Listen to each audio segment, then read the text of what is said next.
Disse che aveva bisogno di spazio, ma le foto della vacanza in famiglia con il suo ex mi dissero tutto. Così impacchettai la nostra vita, la spedii a casa sua e quello che feci dopo la fece chiamarmi urlando. Ma era troppo tardi. Non ero più il suo piano B. Iniziamo. Mi chiamo Colton Hale e avevo 43 anni quando mia moglie distrusse l'ultima illusione che avevo sull'amore. Non ero il tipo d'uomo che si mascherava. Possedevo un piccolo laboratorio specializzato nel restauro di orologi a Boulder, in Colorado, nascosto dietro a un vecchio edificio in mattoni. Lavoravo con ingranaggi delicati, tourbillon e meccanismi che sussurravano storie del passato. Mi piaceva il silenzio, mi piaceva la lealtà e mi piaceva conoscere la verità. Ma nulla mi aveva preparato alla bugia con cui avevo convissuto per 4 anni. Si chiamava Dana. L'avevo incontrata a una grigliata nel giardino di un amico, una domenica che sapeva di costine affumicate e birra rovesciata. Non era appariscente, solo con gli occhi acuti e silenziosa sorseggiava un hard seltzer controllando il telefono come se non volesse essere lì. Le chiesi se aveva bisogno di essere salvata scherzando a metà. Mi guardò e disse: «Da questa festa o dalla mia vita?» Io sorrisi, lei no. 3 mesi dopo eravamo inseparabili. Dana aveva dei bagagli, ma anche io. Aveva un figlio di 16 anni, Eli, e un ex marito rancoroso di nome Reed, un pompiere locale con il fascino del bravo ragazzo e un gusto per gli atti eroici. Dana stava ancora soffrendo per il divorzio, le battaglie in tribunale, la custodia del figlio, tutto il pacchetto. Diceva che in quel matrimonio non si era mai sentita scelta. Le dissi che io non credevo nei piani di riserva. Quando sceglievo qualcuno era definitivo. E l'avevo scelta. Ci sposammo 1 anno dopo. Si trasferì sopra al mio negozio. La vita era tranquilla, a volte tesa, ma accogliente. Le preparavo la colazione ogni mattina. Montai le tende oscuranti in camera perché odiava la luce del mattino. Comprai persino a Eli una postazione da gaming tutta per lui, per farlo sentire a casa nei fine settimana. Non mi chiamò mai Colton, solo lui, come in «Andiamo, se lui viene?» Dana cercava di addolcirlo. Sta solo cercando di abituarsi. Reed era il suo eroe. Io ero il nuovo. Quel nuovo sembrava una macchia. Continuavo a provarci. Comprai biglietti per i Broncos. Gli offrii di insegnargli ad aggiustare orologi. Non alzava mai gli occhi dal telefono. Ma amavo Dana. Amavo il modo in cui diceva grazie quando le riempivo la tazza di caffè. Amavo il modo in cui guardava fuori dalla finestra, come se sognasse una vita che non riusciva a raggiungere. L'amavo anche quando mi dava sempre meno amore in cambio. Ma iniziai a notare la distanza. All'inizio era sottile, non rideva più alle mie battute, smise di passarmi accarezzandomi la schiena in cucina. Poi arrivarono i silenzi. E quel dannato telefono, sempre in silenzioso, sempre a faccia in giù. «Solo lavoro?» diceva. «Il mio capo ultimamente è stressante». Strano, il suo capo aveva un cancro e veniva in ufficio al massimo 3 volte a settimana. Poi arrivò la rottura. Era un martedì mattina di marzo, freddo e secco. Stavo tagliando delle mele per il suo frullato. Lei sedeva al bancone, con una felpa troppo grande, e non toccava il bicchiere. «Ho bisogno di spazio», disse.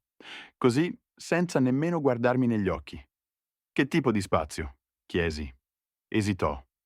«Voglio stare da mia sorella in Arizona per un paio di settimane, solo per respirare». «Mi sento soffocare qui, Colton?» Sentii un macigno calarmi sul petto. «Ho fatto qualcosa di sbagliato?» chiesi. «No, è solo che non so più chi sono. Ho bisogno di capirlo». «E non puoi capirlo con tuo marito accanto a te?» domandai. Guardava il pavimento. «Nessun contatto mentre sono via, per favore. Ne ho bisogno». Rimasi lì, con una fetta di mela in mano, chiedendomi quando la donna che adoravo fosse diventata qualcuno che non riusciva più a guardarmi negli occhi. La lasciai andare, perché la amavo ancora. Quella notte sedetti da solo sul tetto sopra il mio negozio. Non piansi. Guardai solo le stelle, chiedendomi perché amare qualcuno significasse perdere un pezzo di te ogni anno che passava. Non la chiamai, non le scrissi. Aspettai. Dopo 2 settimane ricevetti una chiamata da Travis. il mio amico più vecchio. Ehi, lo so che è strano, ma Dana è tornata in città. No, perché? Ho visto una foto su Facebook. Reed l'ha postata. Sembrava stessero facendo un'escursione insieme. Sembravano intimi. Lo stomaco si strinse. La mano tremava. Aprì il profilo di Reed. La sua pagina era privata, ma le foto taggate no. E lì c'era Dana, a Sedona. Rideva accanto a lui, indossando la stessa giacca a vento che le avevo regalato a Natale. In una foto, lei e Reed erano seduti accanto a un falò, spalle che si toccavano. In un'altra era con Eli, stretta tra i suoi genitori. La didascalia diceva: alcune cose cadono a pezzi così che ne arrivino di migliori. La famiglia, prima di tutto, Brella grati. Non urlai. Non lanciai il telefono. Lo fissai soltanto. La verità mi si posò in gola, secca e crudele. Non era una pausa. Era una riunione di famiglia. Io ero il sostituto, la storia secondaria. E in quel momento capii che non avrei supplicato. Non mi sarei giustificato con qualcuno che aveva già scelto qualcun altro. No. Le avrei dato esattamente ciò che aveva chiesto. Spazio. Poi mi sarei ripreso tutto quello che aveva dimenticato di non meritarsi. La mattina seguente mi svegliai con una decisione. Non rabbia, non dolore, solo chiarezza. Preparai il caffè come sempre. Tostatura media, 2 cucchiaini di zucchero, un goccio di latte d'avena. Mi sedetti al tavolo della cucina, dove lei fingeva di ridere ai meme sul telefono. Il posto davanti a me era vuoto, non solo fisicamente, emotivamente, spiritualmente. Lei lo aveva lasciato da tempo e io avevo finito di aspettare. Iniziai dal suo armadio. Ogni camicetta, vestito, cardigan, piegati e messi in scatola. Le sue candele preferite, avvolte e sigillate. Il cassetto con i bigliettini che le scrivevo, svuotato. I portafoto, svuotati. La scatola dei gioielli che le avevo regalato al nostro secondo anniversario, impacchettata, con l'anello che le avevo infilato al dito con una speranza così ingenua da farmi venire la nausea. Non toccai il flacone di profumo.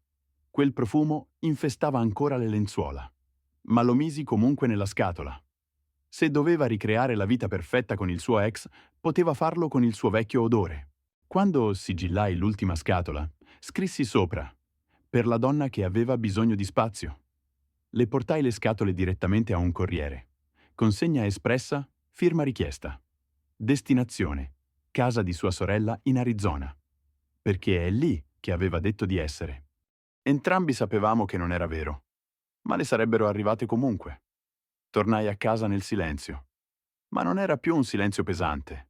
Era pulito, era definitivo ed era mio. Quella sera aprii una bottiglia di whisky e fissai la foto sulla mia scrivania, l'unica che non avevo impacchettato, il giorno del nostro matrimonio. Dana in quel semplice abito di pizzo, io con un abito blu navy. Sembravamo credere nel per sempre. La girai. Sentivo il bisogno d'aria, di movimento. Così chiamai Dean, il mio compagno di corse. Prendemmo le moto e salimmo lungo il Boulder Canyon, il vento tagliente, il sole che calava sulle colline piene di pini. Non parlai molto. Guidai più forte di quanto avessi fatto negli ultimi mesi. Quando ci fermammo, Dean accese una sigaretta e disse: «Quindi, Dana?» Annuii. «Ti ha fregato?» Pausa. Poi risposi: «No, ha solo ricordato chi era e ha dimenticato chi ero io». Dean espirò lentamente. «La rincorrerai?» «No», dissi. «Stavolta rincorro me stesso». Il giorno dopo entrai nel mio negozio con un'energia diversa. Girai il cartello su «Aperto», misi su Coltrane come facevo sempre, ma stavolta non stavo cercando di coprire il silenzio. Stavo costruendo un nuovo inizio. Quel pomeriggio chiamai il mio avvocato. «Ehi Margot, ho bisogno di redigere un avviso di separazione». Non chiese perché. Disse solo: «Finalmente pronto?» Più che pronto. Quella notte non riuscii a dormire. Non per lei, ma perché qualcosa si era risvegliato in me. Un'idea. Una tempesta silenziosa. Sapevo che Dana non sarebbe rimasta con Reed. Lui l'aveva già tradita 2 volte durante il matrimonio. una volta con l'insegnante di Eli.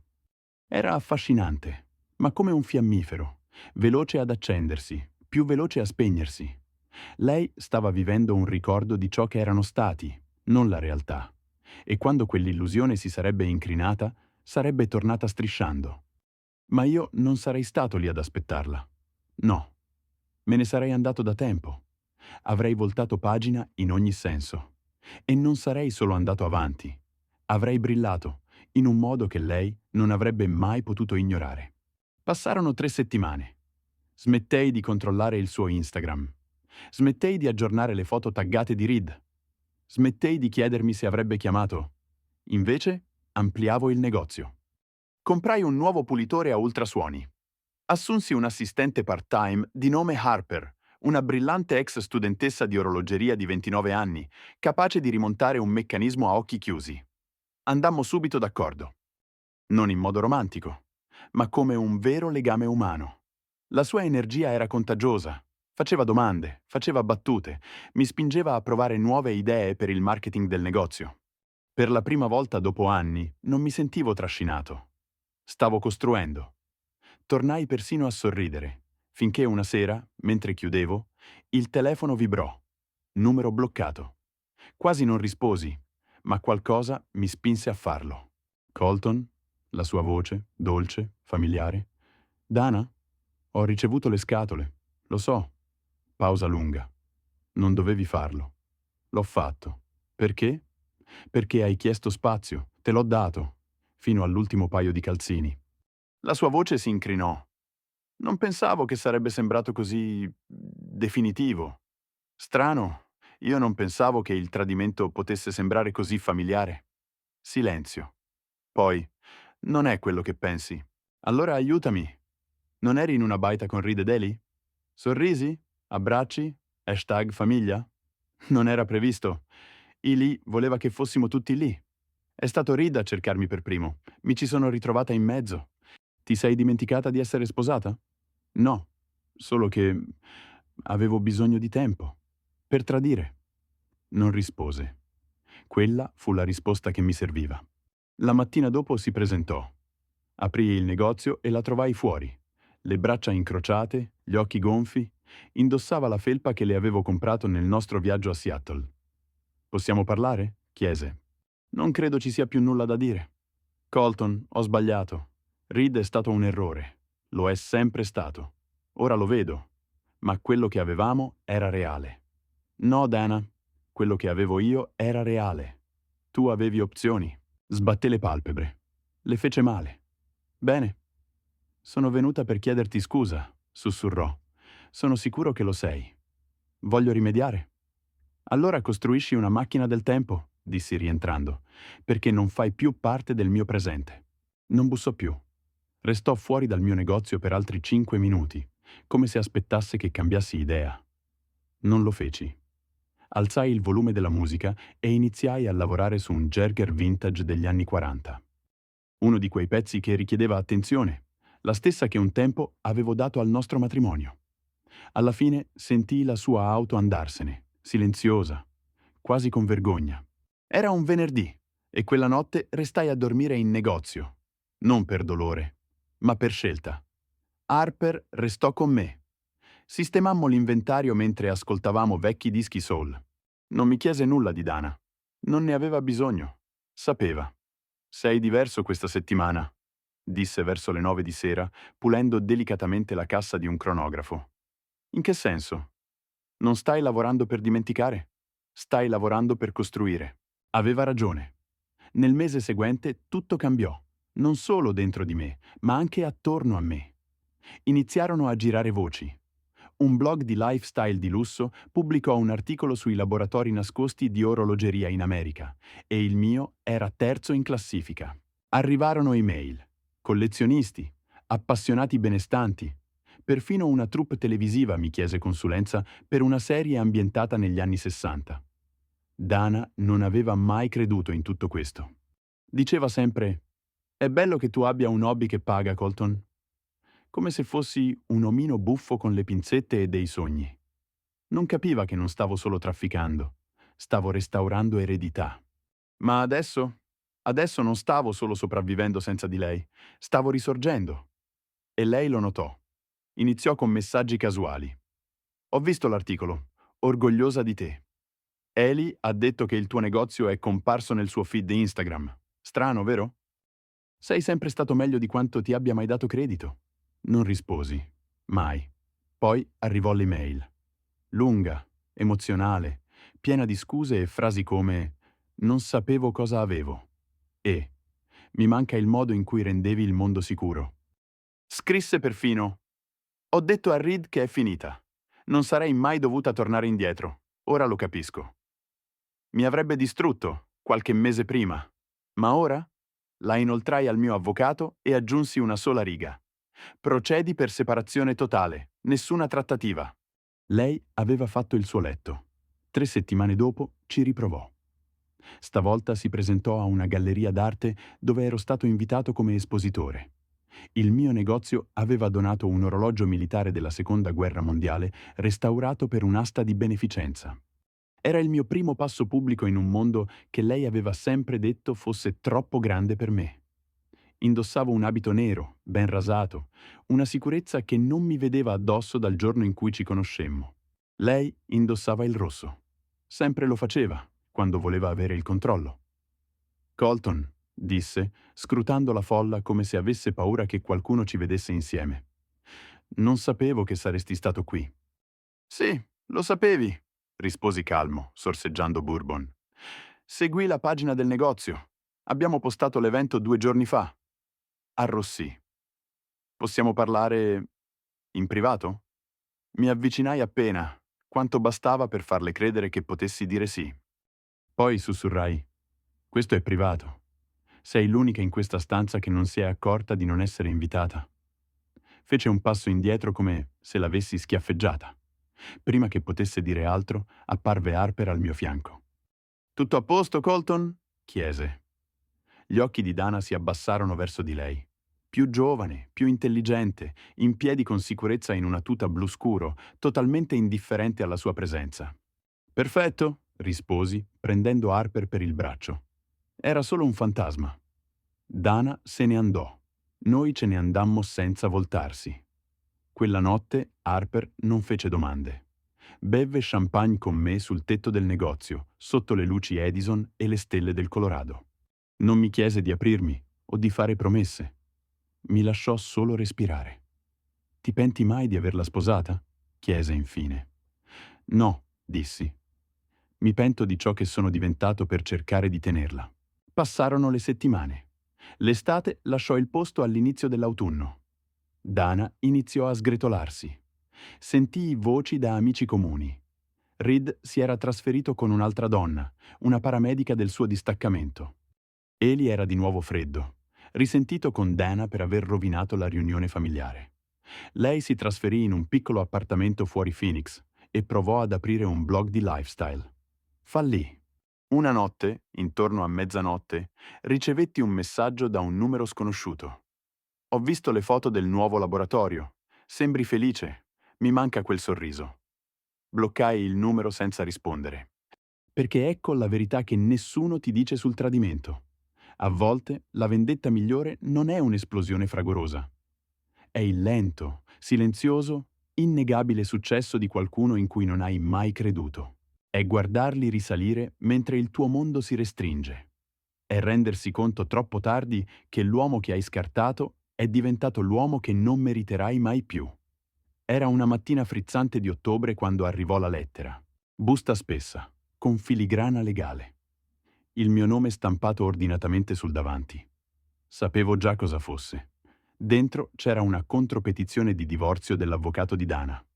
Ma non solo. Voleva un assegno di mantenimento e una quota della mia attività. Sosteneva di avermi sostenuto nel mio lavoro durante il matrimonio. Fissai le pagine a lungo, poi feci una risata bassa e tagliente. Voleva metà di un impero in cui non aveva mai creduto. Non la chiamai nemmeno. Inoltrai i documenti al mio avvocato con una sola riga. Chiudiamo questa storia e facciamolo in grande.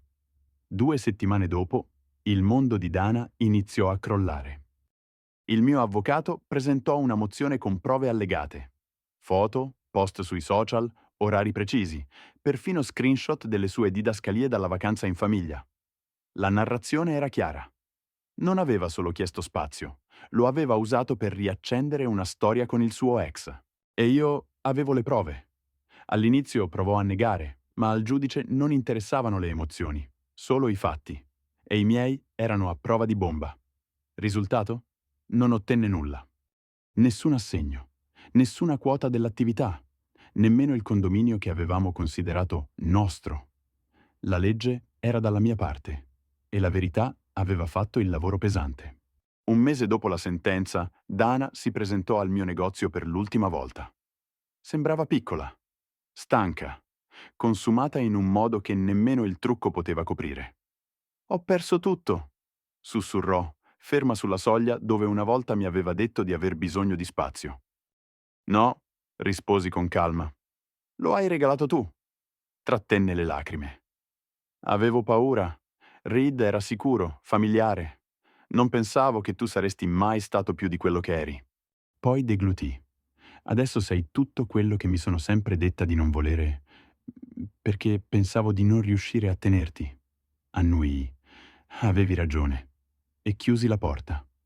Lentamente, in silenzio. Niente addii. Nessuna ultima parola. Perché alcune persone capiscono il tuo valore solo quando non possono più raggiungerti. Erano passati 7 mesi da quando Dana era uscita dalla mia vita. Non in silenzio, non con gentilezza, ma con codardia, mascherando il tradimento da ricerca interiore. Eppure, l'ironia era che la sua uscita mi aveva restituito qualcosa di più importante di qualsiasi relazione: me stesso. Il negozio era cambiato. Quello che una volta era un'attività solitaria sopra un vicolo era diventato una destinazione. Uno studio di orologeria di alto livello, lucidato, segnalato su riviste locali e persino in un documentario nazionale sull'artigianato. Avevo ristrutturato il piano superiore trasformandolo in una lounge per i clienti. Harper aveva aiutato a costruire la nostra presenza online. Ora avevamo una lista d'attesa che si estendeva fino alla primavera successiva. Avevo persino assunto un secondo apprendista, Marcus, un ragazzo tranquillo ma brillante, che una volta aveva ricostruito un meccanismo Zenith senza uno schema. Era più di un'attività ora. Era un'eredità. Il tipo di eredità in cui Dana non aveva mai creduto. Una sera, mentre riordinavo alcuni orologi militari d'epoca, trovai una vecchia scatola nascosta dietro uno scaffale. Riconobbi subito la calligrafia. Dana. Dentro c'erano cartoline da luoghi in cui non eravamo mai stati. Solo promemoria, diceva lei, di dove dicevamo che saremmo andati. Le guardai un momento.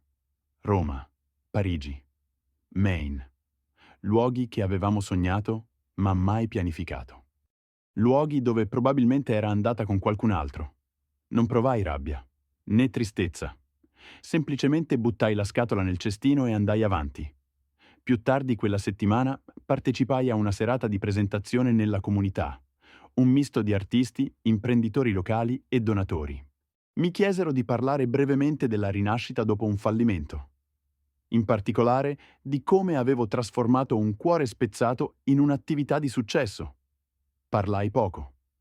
Una volta qualcuno mi disse che sarei rimasto sempre piccolo, silenzioso, facile da dimenticare. Ma ho imparato una cosa. Il valore di un uomo non è definito da chi lo lascia, è definito da ciò che costruisce dopo. Seguirono applausi, ma non li cercavo. Ogni parola era sincera. E proprio mentre scendevo dal palco, la vidi. Dana, in fondo alla sala, mezzo nascosta dietro un pilastro. Le braccia incrociate, l'espressione indecifrabile. Non applaudì, non pianse, osservava soltanto. E capii che aveva visto. L'uomo che aveva lasciato nel silenzio era ora l'uomo che tutti stavano applaudendo. Passarono settimane. Una nuova stagione arrivò. Le foglie di Boulder divennero dorate e secche. Gli affari andavano a gonfie vele. Il mio team si espandeva. Iniziai a fare da mentore in una scuola di mestieri locale, insegnando l'arte del restauro a una nuova generazione. E in una domenica mattina, qualsiasi accadde qualcosa di inaspettato. Mi svegliai sorridendo. Non per vendetta, Non perché Dana fosse crollata, ma perché ero libero. Preparai il caffè, lo portai sul tetto e lasciai che il sole mi colpisse il viso.